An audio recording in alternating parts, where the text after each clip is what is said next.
நான் தேடிய ஒளி வெளியில் இல்லைன்னு இப்பதான் புரிஞ்சுக்கிட்டேன். எல்லா பயணமும் உள்ளுக்குள்ள இருந்துதான் ஆரம்பிக்குது. பழைய பயங்கள் இப்போ நினைவுகளா மட்டும்தான் இருக்கு. எல்லாத்தையும் ஏற்றுக்கிட்ட நாள்ல இருந்து மனம் தானாக அமைதியா மாறிடுச்சு. இப்போ அவரை பார்க்க வேண்டியதில்லை, உணர்ந்தாலே போதும்.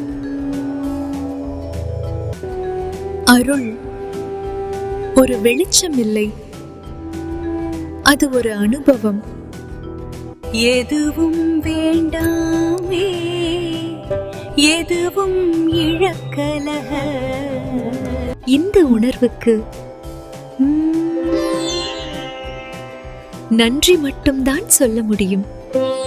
இப்போ புரியுது ஒளி நான் என்று. இதுதான் அனுபவத்தின் ஒளி.